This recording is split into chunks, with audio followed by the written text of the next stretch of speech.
Hi, I'm astrologer Penny Dix. Welcome to yet another Astrobite. And I really felt I couldn't let today, the 20th of January, pass by without a short Astrobite, as today is the day that Donald Trump will be sworn in as the new president of the United States of America. So, what is the energy that he will have to contend with today? Because we've actually got kind of like 3 days of very definite kind of energies. We had Sunday yesterday, which had Venus conjunct Saturn, and that is kind of, Saturn puts limits on things. It's a planet of limitation and of endings and of significant change. It's also about structure, law, and rules. Conjunct Venus in Pisces. Venus is about value and self-worth. And Pisces, of course, is, well, it's nebulous, it's psychic, it's intuition, it's the depths of the soul, it's the depths of the ocean, it's a water sign, it's mutable. This would indicate that maybe our new president needs to allow some flexibility into what may be quite a determined and energetic start to his term. So what else have we got going on? Because one of the most strident aspects today is the moon. The moon in Libra, which of course is about harmony and balance. It's also the scales of justice, and it makes me think of the statue in the Statue of Liberty on its way when you go into the harbour at New York. And I remember when I left New York, when I'd lived there, I actually came back on the Queen Elizabeth II, which is no longer a ship that functions.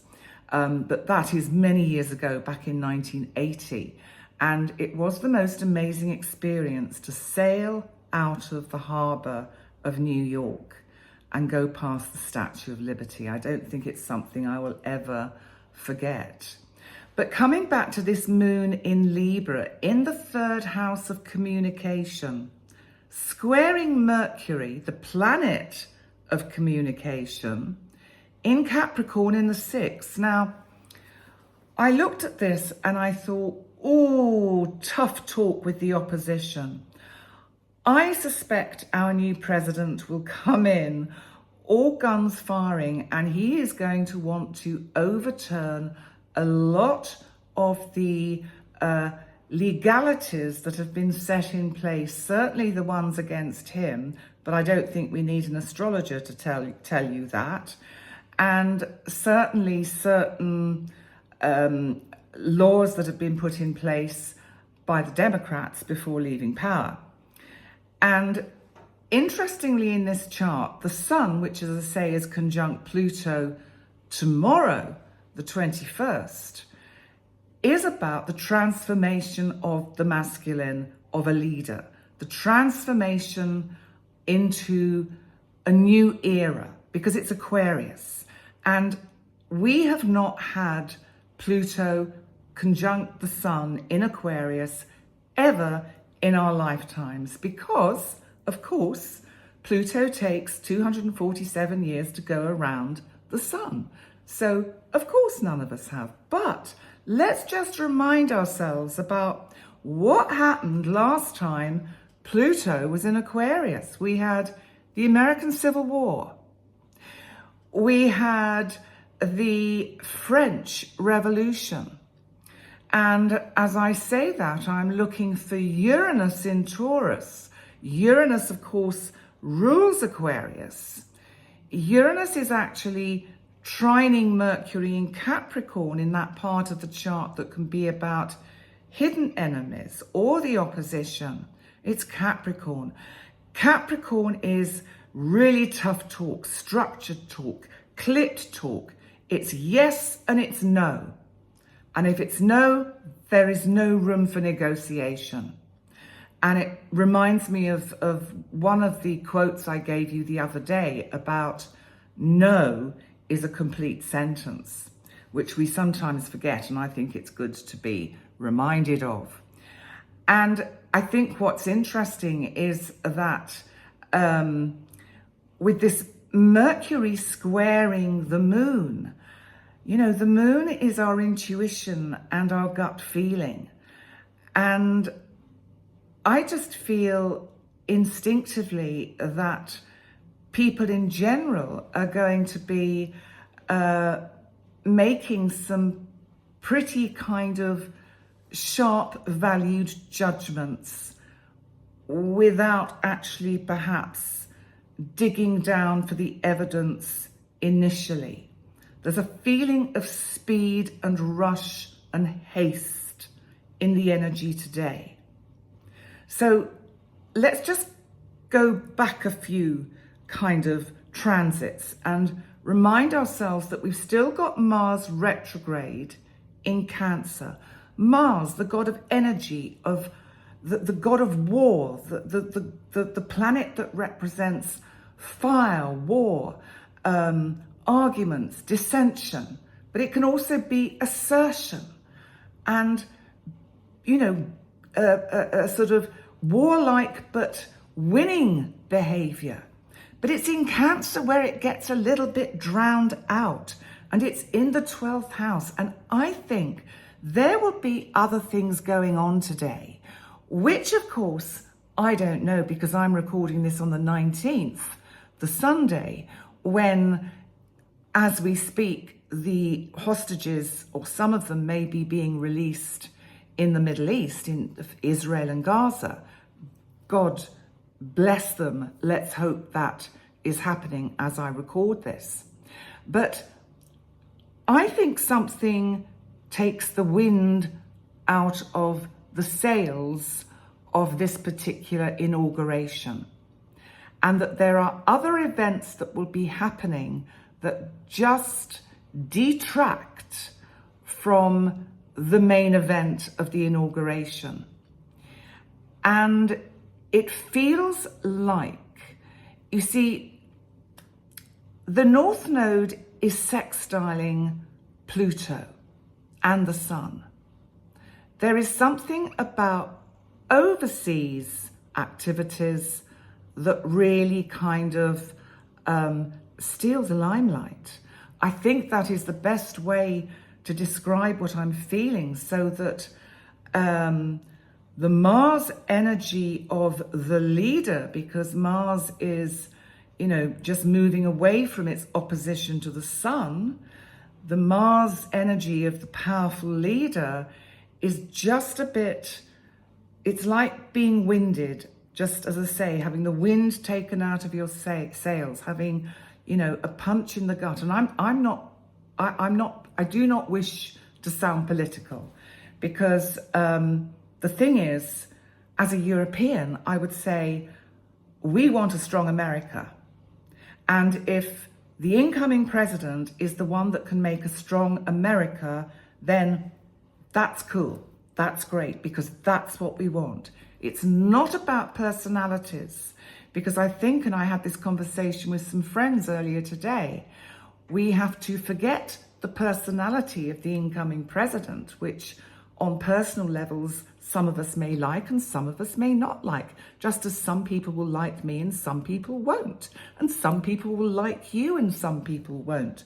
And it doesn't mean we're likable or not, it's just that we're not everybody's cups of tea. And so there's something about this energy, and as I was saying, I don't want to sound political, but I just think, you know, even because they are doing the inauguration indoors, it is going to, it's like something is going to rain on the president's parade. And as I say, it's, you know, I wish I wish the leader of the West all the best. I really do, because we need a strong America. We need a strong American president. So whatever my personal view might be of the man is irrelevant in this instance.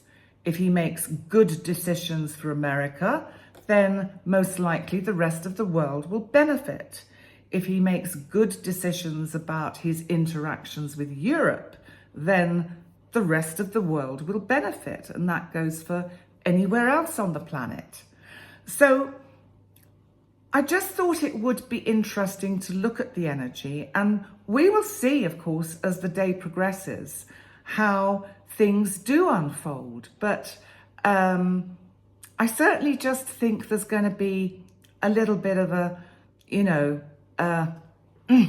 it just doesn't quite have the impact that perhaps is hoped for.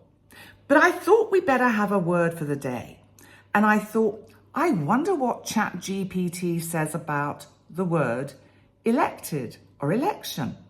And this is what we came up with. Abraham Lincoln said, "The ballot is stronger than the bullet." Well, of course, this has to be true, doesn't it?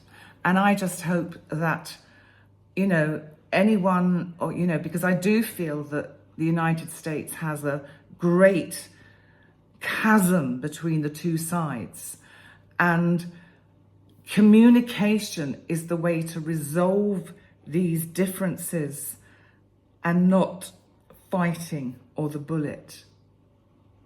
And it highlights, this quote highlights the fact that the power of voting as a peaceful way to influence change. And we have to acknowledge the people have voted and they have to be respected and honoured. Abraham Lincoln also said elections belong to the people. It's their decision. If they decide to turn their back on the fire and burn their behinds, then they will just have to sit on their blisters. He certainly had a lot to say, didn't he? It is a responsibility of voters to make informed choices. We have to, as citizens of the world, make informed choices when we are given the opportunity to vote.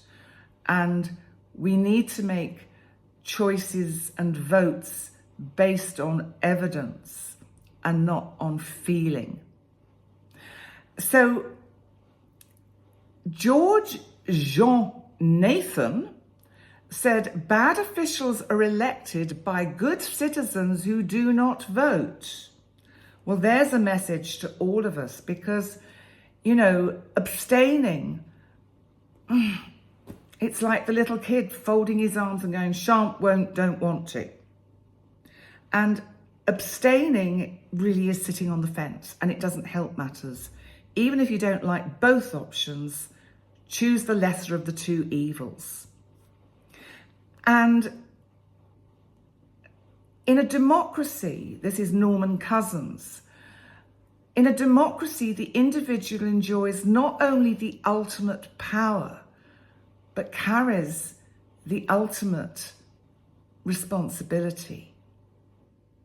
And again, this underlines the role of citizens. We have to respect whatever anyone thinks personally. We have to respect. People have had an opportunity to vote. That has to be respected. Now, this man, I cannot pronounce his name. Lung Ung. L-O-U-N-G, Ung, U-N-G. And he said, assuming he's a he, don't know, voting is not only our right, it is our power. And a call to action recognises the transformative impact of voting. Naomi Klein said, democracy is not just the right to vote. It is the right to live in dignity. And I think that broadens the understanding of democracy because it's about the well-being of the society in general. John F. Kennedy said, "The ignorance of one voter in a democracy impairs the security of all." And, you know, that's the importance of being informed voting, not sticking our heads in the sands. There was an unknown unknown quote, which is, "Elections are the best time to define who we are and what we stand for." Because elections, they serve as a societal reflection of our values. Michelle Obama, bless her, said, "When we all vote, we determine our future." And I'll add to that, and we have to respect the rights of the people and the rights of their choice of president. So there we go.